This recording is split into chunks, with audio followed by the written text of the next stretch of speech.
Ouais, au Sénégal d'ici, la présence des Peuls, c'est un peu comme ça. Maintenant, les gens qui se disent Wolof là, qui disent eux-mêmes venir de Inde là, c'est dans les côtes là, ils sont venus s'installer dans les années, aux alentours des années 1800 là. Maintenant, aujourd'hui, tu vois les trucs qu'on dit le mouridisme, les religions qu'on dit le mouridisme là, c'est-à-dire que la version de l'islam qu'ils appellent le mouridisme là. Ils ont même fait la mosquée de Touba, la plus grande mosquée de l'Afrique de l'Ouest. Tout comme les Ashanti, ils ont fait une mosquée qui est carrément la réplique de la mosquée ottomane en Turquie, voilà, donc au Ghana là. Ouais, ce qui est bizarre, c'est que des gens, surtout les Ashanti, qui ne sont pas connus pour être musulmans en particulier, ils vous sortent une mosquée qui est carrément la mosquée ottomane quoi, au Ghana. Donc à Touba, eux aussi, ils ont fait une mosquée vraiment, c'est la plus grande de l'Afrique de l'Ouest.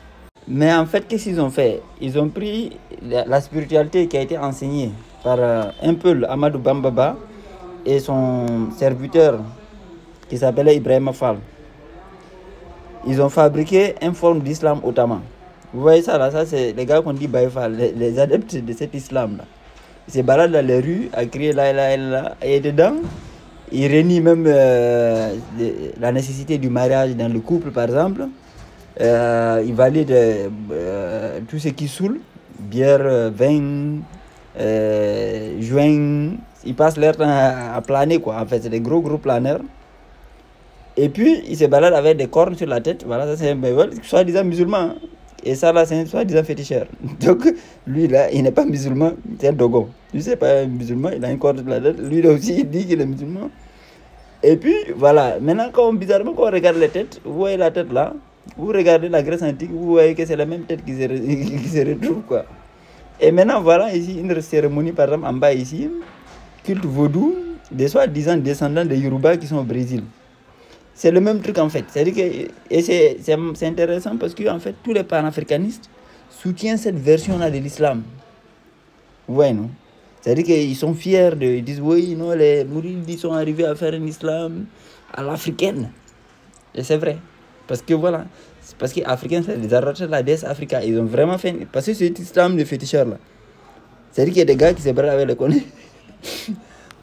Normalement, les Baïfal, ce sont les gens qui sont les adeptes ou bien les élèves de ce gars-là. Qui lui était l'élève de ce gars-là. Maintenant, ce gars-là, Amadou Bamba, qui était un ascète, un philosophe ascète, ultra ascétique, soufi. C'est-à-dire qu'il y a des gens qui passait leur temps en prière. Il a fait l'une des plus grandes mosquées de l'Afrique de l'Ouest aujourd'hui. La mosquée de Touba, c'est lui qui est l'initiateur à l'origine. Mais ces gars-là, ils te disent non, on ne prie pas. Il n'y a pas de prière. Voilà. Et ils ne sont pas du tout ascétiques parce que déjà, ils cognent partout, ça passe. Et puis aussi, ils picolent, ils font tous les délires quoi. Voilà. Et maintenant, une fois par an, de temps en temps, ils se baladent dans la rue à crier là, là, là, là. Vous voyez, c'est un exemple vraiment de comment les Caucasiens noirs récupèrent la spiritualité. Ici, normalement, vous voyez ces gars-là, ils se disent c'est un Baïfal. Il est habillé comme ça.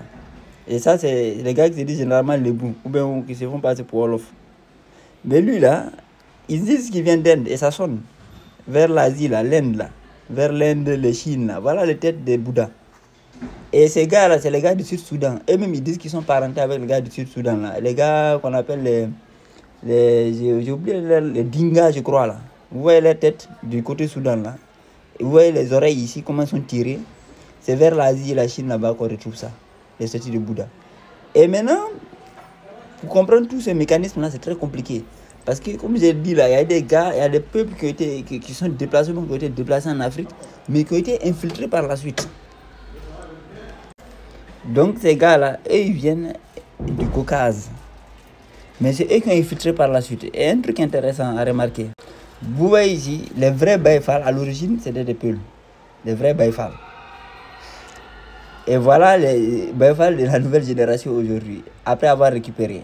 Ce qui est remarquable déjà, c'est que les cheveux, ça permet de discriminer vite. Parce que, c'est pas parce qu'il n'a pas de cheveux qu'il n'était pas Peul, mais le fait d'avoir une chevelure abondante, ça t'éloigne des Caucasiens noirs directement. Les vrais Baïfal, c'est eux bon, pour ceux qui connaissent les Peuls, c'est eux qu'on appelle les Matubés. Et c'est eux qui s'habillaient en couleur en plusieurs motifs de couleurs comme ça. Cette façon de s'habiller avec plusieurs motifs de couleurs là. Bon, il y a une personne qui connaît bien le sujet qui m'a bien expliqué le truc là. Donc, les motifs en plusieurs couleurs, c'est eux qui s'habillaient comme ça. Et c'est eux qui étaient... En fait, c'était comme des serviteurs. Parce que normalement, quand on dit un gars machulo, c'est comme quelqu'un qui sert quelqu'un. Et généralement, c'était les sages, les grands marabouts, les grands savants ou bien les familles nobles qui avaient des gens qui tournaient autour d'eux et puis qui les servaient. Mais ce n'est pas au sens de l'esclave, hein, parce que c'était des gens qui avaient leur vie en propre. Voilà. Mais c'était comme le culte des sages, des saints, de la noblesse d'avant, du temps féodal. Donc c'est eux maintenant qui s'habillaient comme ça avec ces motifs de couleur là. Et c'est eux qui ont développé cette langue qu'on dit Wolof aux alentours de 1700.